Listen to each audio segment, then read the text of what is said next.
अस्सलाम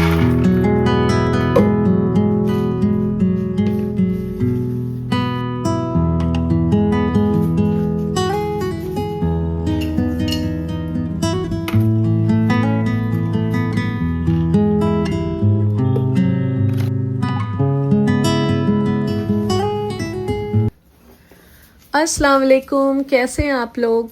तो सुबह का वक्त है और आज मुझे ग्रोसरी रिफ़िल करनी है। तो मैंने सोचा कि क्यों ना जल्दी से आज कुछ हल्का फुल्का सा पहले ब्रेकफास्ट बना के हस्बैंड को दे देती हूँ, क्योंकि ग्रोसरी रिफ़िल करने में काफ़ी टाइम जाएगा और मैं किचन में आके सबसे पहले मेरा काम है किचन की क्लीनिंग करना। और ये देखिए, ये मैंने बन्स मंगाए हैं और इनको सेक लेती हूँ बटर के साथ, तो ये बहुत ही टेस्टी भी लगते हैं और हल्का फुल्का सा ब्रेकफास्ट भी हो जाएगा। और ग्रोसरी रिफ़िल करने के बाद मैं दोबारा ब्रेकफास्ट बनाऊंगी अच्छे से। तो फ़िलहाल के लिए कुछ हल्का फुल्का बना देती हूँ।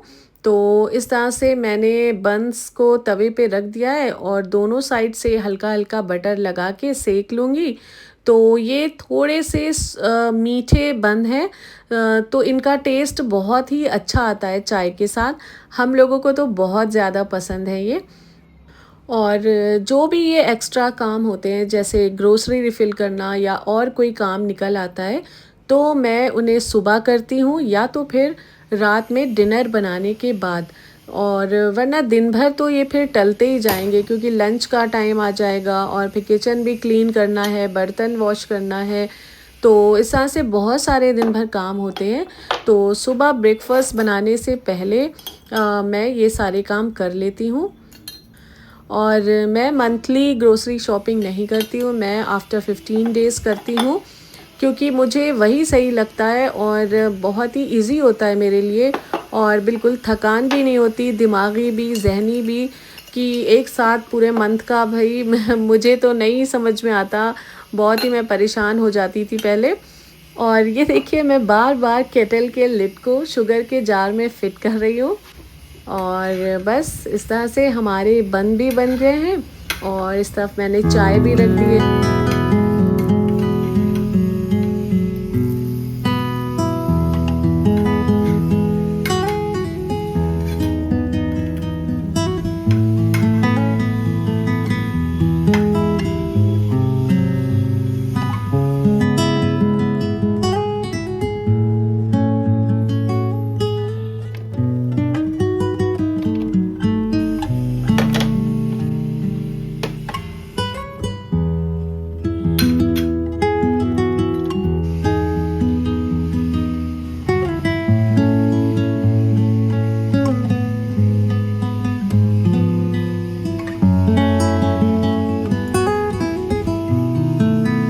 तो चलिए स्टार्ट करते हैं ग्रोसरी ऑर्गेनाइजेशन। तो यहाँ पे मैंने सारा सामान लाके रख दिया है, सारा तो नहीं, मैं थोड़ा थोड़ा लाके रख रही हूँ। और सबसे पहले ये देखिए, थोड़ी सी पीनट्स यहाँ पे रह गई हैं। कुछ टाइम पहले मैं ये लाई थी, तो मैं सोच रही हूँ कि इनको अलग निकाल देते हैं और ये यूज़ हो जाएंगी। आज मेरा बेटा रोस्ट करके खाता है इसे। और कंटेनर को बहुत अच्छे से साफ़ कर लेते हैं। तो कंटेनर वैसे भी मेरे साफ़ रहते हैं, क्योंकि जब भी कुछ थोड़ी सी चीज़ बचती है तो मैं उसी वक्त इन्हें अच्छे से वॉश करके ड्राई कर लेती हूँ। और मैं पोंछना थोड़ा कम पसंद करती हूँ, मैं इन्हें धूप में ड्राई करती हूँ। क्योंकि पोंछने के बाद कई बार ऐसा हुआ कि जैसे मूंगफली के दाने हो गए, कसूरी मेथी हो गई, तो ये मैंने बहुत अच्छे से ड्राई करके पोंछ के रखे डिब्बे में और वो ख़राब हो गई।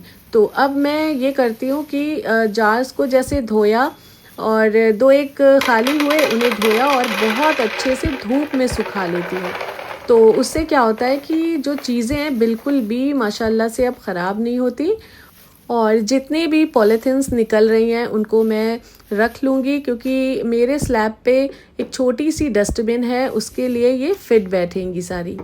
तो यहाँ पे मैं लाई हूँ कुछ अलग से इस बार चिप्स, और मुझे लग रहा है कि ये चावल के हैं। और जो दुकानदार थे वो भी कंफ्यूज हो रहे थे, कभी बोल रहे थे कि ये चावल के हैं, कभी सूजी के। तो बस दिखने में थोड़े अच्छे लग रहे थे तो मैंने सोचा चलो ट्राई करते हैं और फिर देखते हैं कि ये कैसे निकलते हैं। शेप इनका बहुत अच्छा लग रहा था मुझे, और मुझे ये वैसे चावल के ही लग रहे हैं। और जैसे कि मैं बता रही थी कि मैं मंथली ग्रोसरी शॉपिंग नहीं करती हूँ, मैं आफ्टर 15 डेज़ कर लेती हूँ, तो मुझे बहुत ही सुकून रहता है और मैं अच्छे से ऑफ़र्स देख के करती हूँ, तो काफ़ी पैसों की भी बचत हो जाती है और टाइम की भी। और पहले जब मैं मंथली ग्रोसरी शॉपिंग करती थी तो बहुत ज़हन पे बोझ रहता था कि जल्दी करना है, घर भी जाना है, क्योंकि हमारे एरिया से मार्केट काफ़ी दूर है, लगभग 10 किलोमीटर दूर है। तो बस ये दिमाग पे बोझ बना रहता था कि जल्दी घर भी जाना है और काम सारे करने हैं, तो शॉपिंग करने में बिल्कुल दिल नहीं लगता था। तो जब से मैंने ये नियम निकाला है कि मुझे 15 दिन में एक बार ग्रोसरी शॉपिंग करनी है, तो बहुत ही ईज़ी हो गया है और मैं सारे ऑफ़र्स भी देख लेती हूँ और अच्छे से टाइम लगा के शॉपिंग करती हूँ। तो इससे क्या होता है, पैसे की भी बचत होती है और टाइम की भी। तो भाई मुझे तो यही सही लगता है, और कि 15 दिन में ग्रोसरी शॉपिंग कर ली जाए। और बाकी आप लोगों का क्या ख़्याल है, मुझे कमेंट में ज़रूर बताइएगा। और हमारे वहाँ नॉनवेज के अलावा राजमा बहुत ही यूज़ में आता है, तो मैं राजमा ज़्यादा से ज़्यादा ला के रख देती हूँ। मेरे पास अभी देखिए पिछले टाइम का भी ये देखिए इतना रखा है। मेरी बेटी को बहुत ज़्यादा पसंद है और वो बनाती भी बहुत ही टेस्टी है माशाल्लाह से। देखिए आपके लिए ग्रोसरी रिफ़िल करना बहुत ही इजी हो जाएगा अगर आप ये टिप फॉलो करें कि अगर आपका कोई भी चीज़ का ख़त्म होती है और उसका आप डिब्बा उसी वक्त धो के रख लें सुखा के, तो फिर ये नहीं होगा कि अगर आपको आज ग्रोसरी रिफ़िल करनी है तो सारे कंटेनर्स भी धोने हैं, उन्हें सुखाना है, तो बहुत ज़्यादा काम हो जाएगा। तो ऐसा किया करें कि जैसे ही कोई चीज़ ख़त्म हुई या थोड़ी सी बची, तो आप ये करें कि उसको बना के फ़ौरन ही उसका डिब्बा जो है धो के अच्छे से सुखा के रख दें। तो फिर आपके सारे डिब्बे जार्स जो हैं वो हमेशा साफ़ रहेंगे। और दूसरी बात ये कि आप जब भी यूज़ करें तो एक टॉवेल रखें इस काम के लिए कि डिब्बों पे एक हाथ मार दें। तो इससे क्या होता है कि हमारे जार्स कंटेनर्स जो हैं वो हमेशा साफ़ रहते हैं। ऐसा नहीं है कि आज ग्रोसरी रिफ़िल करनी है तो सारे डिब्बे लेके बैठ गए उनको धोने और सुखाने, तो उसमें क्या होगा, बहुत सारा टाइम जाएगा। और फिर ये होता है कि सीलने का भी डर रहता है। जो आप उसमें चीज़ें रखेंगे ना, आप लाख धो के अच्छे से उन्हें सुखाएं लेकिन वो सील जाते हैं, कुछ चीज़ें सील जाती हैं। तो पहले से धो के सुखा के रखें, उसके बाद ही आप इसमें रिफ़िल करें। और ये देखिए ये मैं दलिया लाई हूँ। दलिया भी सुबह नाश्ते में मेरे वहाँ बहुत बनती है, लेकिन हम लोग ठंड में ज़्यादा बनाते हैं और गर्मियों में कम। तो आज मैं दलिया बनाऊँगी नाश्ते में। तो ये जो पैकेट में बच गई है यही दलिया मैं आज नाश्ते में बना दूँगी।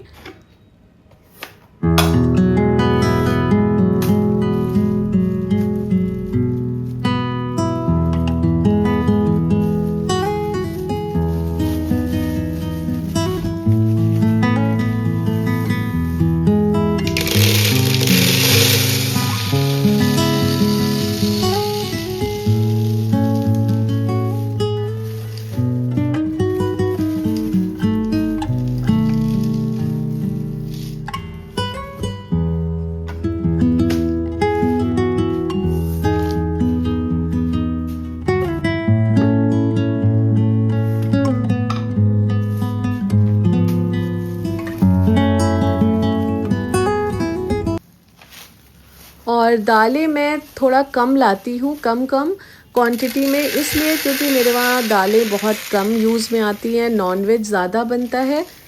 और सबसे ज़्यादा अरहर की दाल मेरे बच्चे पसंद करते हैं, लेकिन मैं थोड़ी थोड़ी आधा आधा किलो दालें ले आती हूँ, क्योंकि कभी गोश्त में दाल गोश्त बन जाता है, कभी दही बड़े, तो उसके लिए होनी चाहिए।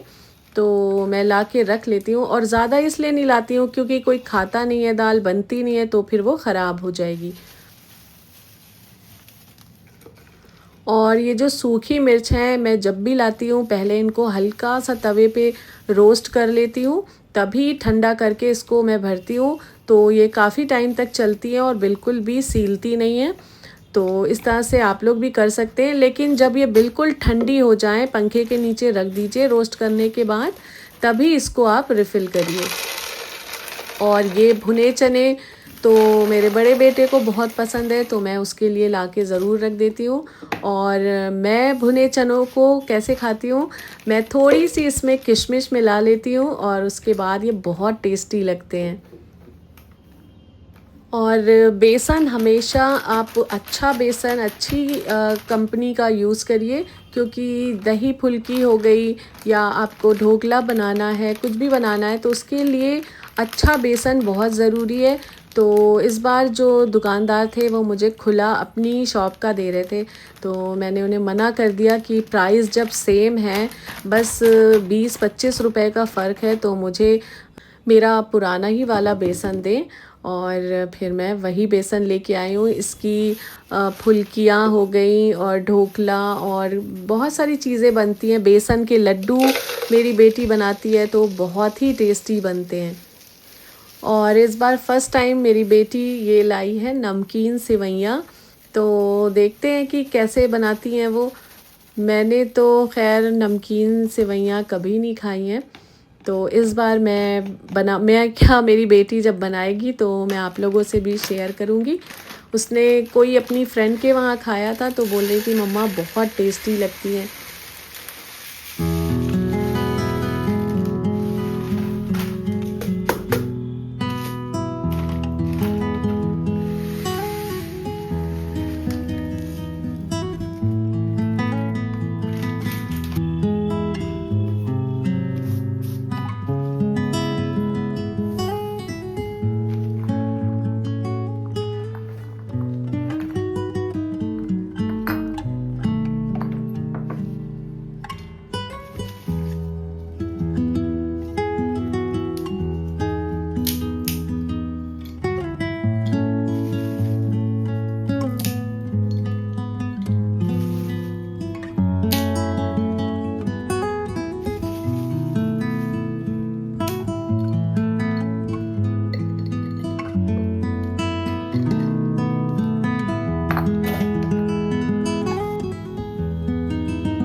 बहुत सा सामान ऐसा है जिसे रिफ़िल नहीं करना था, वो अभी काफ़ी क्वांटिटी में रखा है, तो मैं इस बास्केट में ऐसे ही रख के दे रही हूँ।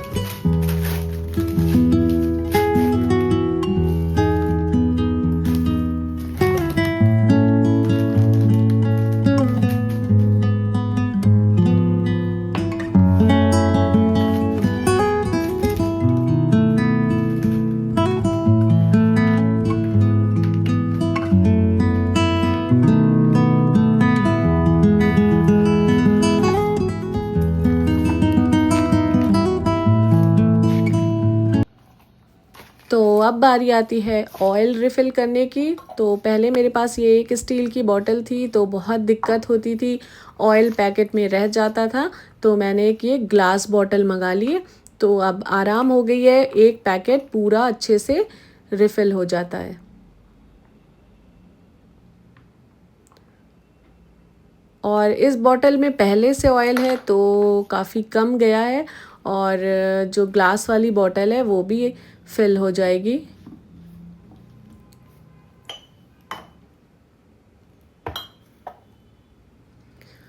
तो अगर हम लोग अपने किचन को अच्छे से ऑर्गेनाइज़ करके रखते हैं तो किसी भी काम में कोई मुश्किल नहीं आती, सब कुछ इजी लगता है। और अगर हमारा किचन फैला हुआ होता है और किसी चीज़ का कोई ऑर्गेनाइजेशन नहीं होता तो बहुत ही दिक्कत आती है और दिमाग भी काम नहीं करता। तो हमें चाहिए कि किचन को अच्छे से ऑर्गेनाइज़ करके रखें, हर चीज़ को उसकी जगह पे रखें। तो इससे जो हमारा टाइम है वो बहुत बचता है और किचन में काम करने में मज़ा भी आता है। तो ये देखिए, ये कसूरी मेथी है, ये मैं बहुत ज़्यादा यूज़ करती हूँ। और बहुत से खानों में ये है कि अगर आप इसे डाल देना तो उसका जायका ही बदल जाता है, बहुत अच्छी स्मेल आती है, बहुत अच्छा टेस्ट हो जाता है। और ये एक चीज़ है जो मेरे किचन में आप हमेशा पाएंगे। उसका रीज़न ये है क्योंकि इमली, मुझे ऐसे नहीं कि मैं इमली खाती हूँ, मुझे बहुत पसंद है और इमली डलती भी बहुत कम चीज़ों में, लेकिन जहाँ पे मैं रहती हूँ वहाँ कुछ चीज़ें ऐसी हैं जो नहीं मिलती, जैसे कि ये इमली है। तो मैं जब भी मार्केट जाती हूँ ये इमली लेके आती हूँ। और फिर ऐसा होता है कभी कोई चीज़ बनानी है और इमली नहीं है तो वो रह जाती है, तो इसके लिए ये इमली लाके मैं रख देती हूँ। पहले की भी बची हुई थी और जो न्यू पैकेट आया है उसकी भी मैंने इसमें रख दी है, और काफ़ी टाइम तक, बल्कि ये 1-2 महीने तक चल जाएगी मेरी। और ये देखिए, ये मैंने ऑर्गेनाइज़ करके अपने सारे कंटेनर्स रख दिए हैं। तो हमारा पेंट्री ऑर्गेनाइजेशन कंप्लीट होता है और अब बनाते हैं ब्रेकफ़ास्ट। तो ब्रेकफ़ास्ट में आज मैं दलिया बनाऊंगी। तो जो पैकेट में दलिया बची थी उसी को मैं भून लूँगी। और मैं, बहुत से लोग दलिया को बघारते हैं देसी घी, लौंग, इलायची डाल के, लेकिन मैं नहीं बघारती हूँ, मैं सीधे दलिया को रोस्ट कर लेती हूँ धीमी आंच पे। अच्छे से रोस्ट करिए, इसमें खुशबू आने लगे, और बस कुकर में डाला। बहुत सिंपल तरीके से मैं बनाती हूँ। और इसमें डाल दीजिए दूध, जितनी आपको पतली दलिया रखनी है उतना ज़्यादा दूध डालिए इसमें। और थोड़ी सी इसमें शक्कर डाल दीजिए अपने टेस्ट के अकॉर्डिंग, और 2 सीटी लीजिए और 5 मिनट के लिए धीमी आंच पे इसको रख दीजिए, और आपकी मज़ेदार सी दलिया बनके तैयार हो जाएगी। तो मैं तो इसी तरह से सिंपल तरीके से बनाती हूँ और सबको पसंद भी आती है दलिया।